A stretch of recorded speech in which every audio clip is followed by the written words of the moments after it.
Congratulations, you have now completed the SCL Quilts reboot and have all the blocks that you need to create an entire quilt top. The quilt top I have right here is one from my mother, Susan Anderson. She was gracious enough to volunteer to be my test quilter. And so not only did I make them, my mother also made them. We've tested them multiple times so that we know all of the sizing and everything works for you.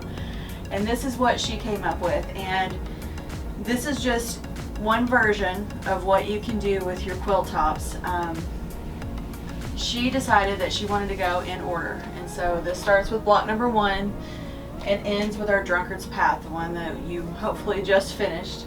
And what she did was she added what's called sashing. So this green and white here is called sashing. So she cut it at 3 inches wide. And what you'll do is you'll just do it in a row. And so it's 3 inches this way, but then again you lose a 1/4 of an inch on each side whenever you do your 1/4 inch seams. And so these will turn out to be 1 foot, and because there are 4 of these, that will be another foot. So this is about a 4 foot by 5 foot quilt top. That is not enough for a twin size bed to actually cover it, because generally what you do is you measure the width of your quilt, width of your bed mattress, and then you add how far you want it to fall on either side. And usually it's about a 12-inch drop that you want on either side. It's completely up to you. But you'll add the width of the quilt top, the width of the bed, the mattress top, plus 2 more feet on either side for the drops.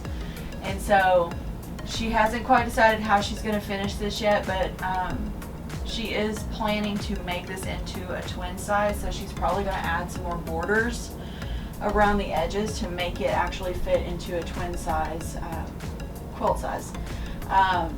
But she went ahead and created these, cut the sashings, and you will cut them the height of your block, so they should be 12.5 inches. So this was a 3 inch by 12.5 inch piece of sashing that she then put in between each block. So then you just sew it to this side, and then you sew it to this side, and then you sew these seams, and then you have a row.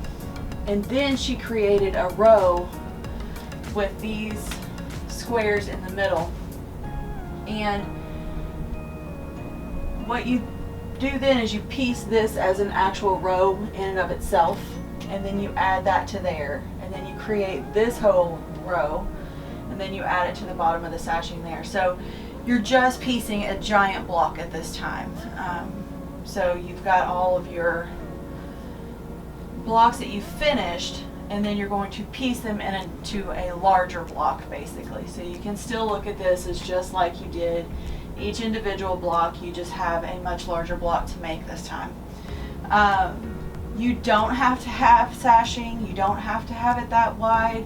You can make it skinnier, you can make it wider if you want.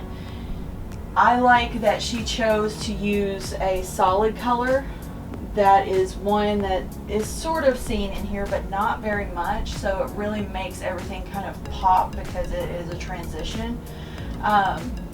You probably can't tell from the camera, but even the whites in here are prints. And so this is a white on white print, and so the fabric itself is actually sort of an ivory, and then there is white printing on it. And so you can't see it from there, but whenever you look up close, it is all prints. And so all of the blocks are all in print. Then this is a complete solid, and then this is that white print again. And so I like how that makes a transition, because sometimes what you'll think you want to do is do everything in prints, and that is a lot of times really awesome. But sometimes when you do that, if you did this as a print, it kind of muddles your blocks. It doesn't make them pop as much. You don't see the transition between the blocks as well. So just kind of play with it, and don't be afraid of your seam ripper, because what I would do is choose, if you want to do a sashing, choose your sashing, cut a couple pieces and actually sew them in and see how you're liking it. And if your brain's like, I don't really like that, then just stop right there, rip out your seams for your sashing, and choose another one. Because if your brain doesn't like it in just a short row, your brain's definitely not going to like it in the entire quilt.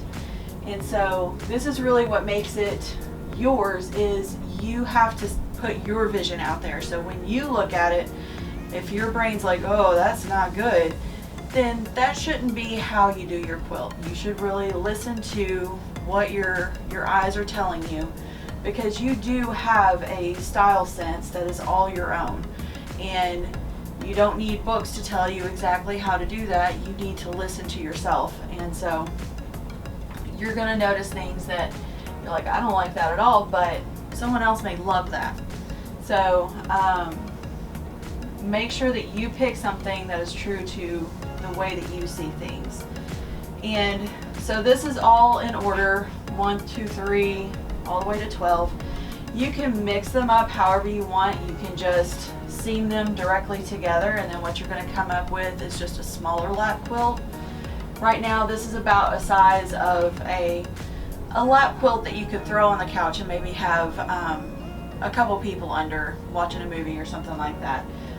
It's not really enough to cover a full bed and make it a usable cover for that.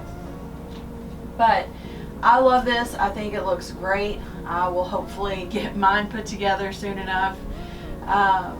But she was gracious enough to do this, and I'm really happy that she did, because I like the way that she did hers, because it's completely different from what I did, and it's all the same patterns, it's everything that you've been given, and you're gonna make it completely different too. So I would love to see everyone put up their finished blocks and things like that on the Facebook page, so that we can actually see the same pattern in everyone else's eyes, because you're gonna choose different things that maybe I wouldn't have thought of, and I will love to see all of your different ideas of how to interpret these.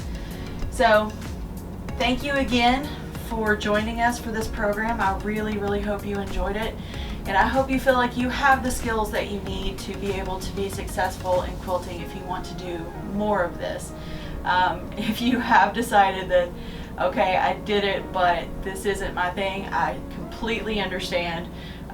Quilting isn't for everybody, but having the skills will translate into a lot of other things too. And so any kind of sewing, if you can sew a quilt, you can sew anything else too. So thank you for joining us, and I'll see you around.